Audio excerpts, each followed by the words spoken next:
Hey guys, welcome back to my channel. This week I'm doing a library haul. Pre-COVID, I used my library pretty regularly. I probably rented about 3 to 4 or 5 books a month. And since the coronavirus, I haven't really been using it, mostly because first it was closed for a while, and then they reopened for online order pickup, which my library's website, I don't know if it's a me problem or a them problem, but I have so much trouble navigating it correctly. Last month I used it to rent one book, and I was able to find it pretty easily because I knew the title of what I wanted, and so I didn't have to browse.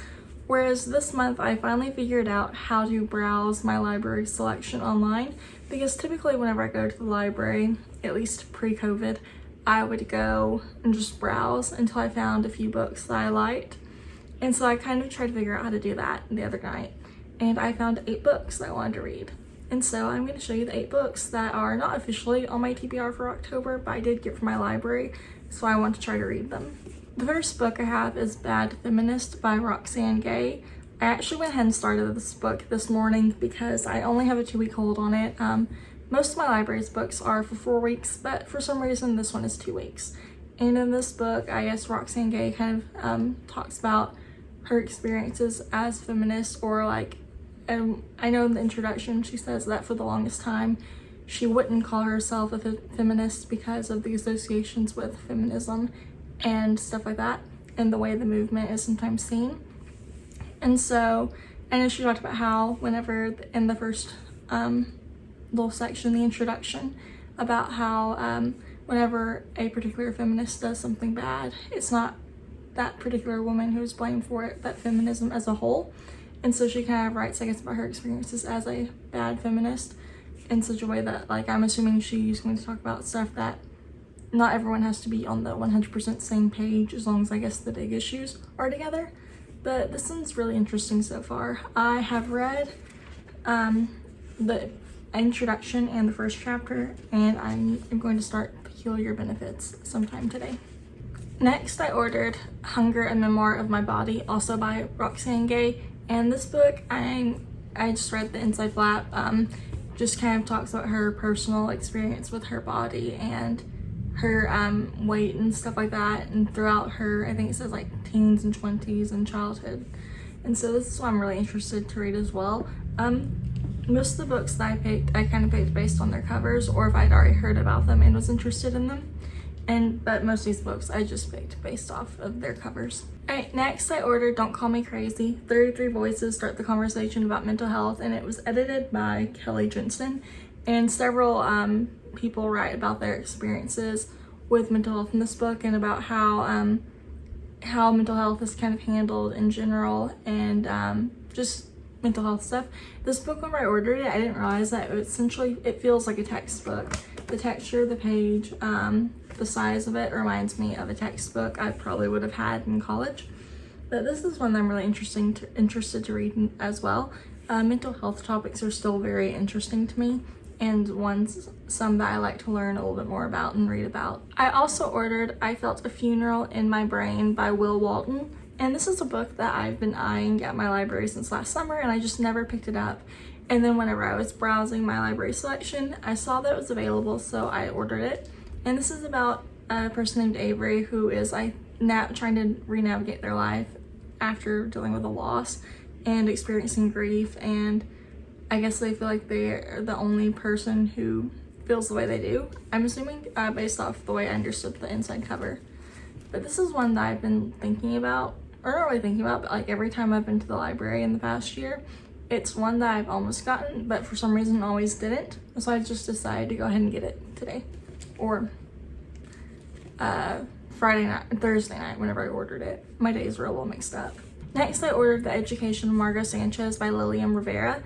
This book is about a girl named Margot Sanchez, and she comes off as kind of spoiled based off of the summary, and she steals her father's credit card and kind of goes on a shopping spree, and as punishment she's forced to work at her family's grocery store until she pays off her debts.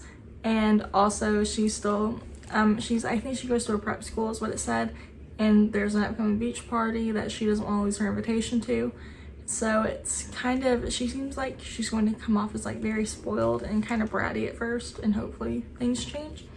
But I ordered this one just because I thought the cover was so pretty. I didn't read the summary for any of these whenever I ordered them because the link on the library's website didn't take me to a summary, so I just ordered them based off the covers. So hopefully it'll be good.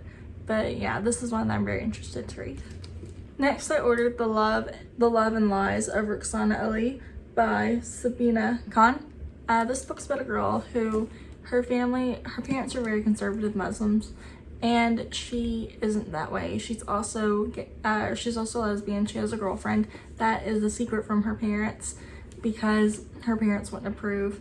And so one day, and she's kind of waiting until she's able to leave for college and she'll be able to live the life that she wants to live. And then one day her parents catch her with her girlfriend, and so her parents send Rukhsana to Bangladesh to live with the extended family, and there she reads her grandmother's diary. That kind of helps her find the courage or find a way to fight for what she loves and what she wants to do for her life. And so this is one that I actually ended up putting on my October TBR whenever I pulled the physical library book prompt.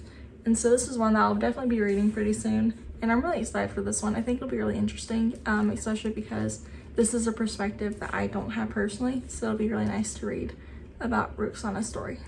Next, I ordered Eleanor Oliphant is Completely Fine by Gail Honeyman, and this is a book that I see on Libby almost every single time I open the app, and so I just decided to go ahead and read it physically. This book follows Eleanor, who is a woman who is very serious and very like no nonsense, and also just very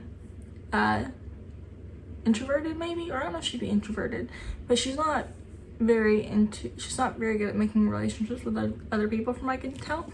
And then one day she and the IT guy at her job end up helping an older man who is falling, I think, and eventually that kind of helps her come out of her shell and live a better life. I think the three of them kind of help each other is the way I understood it.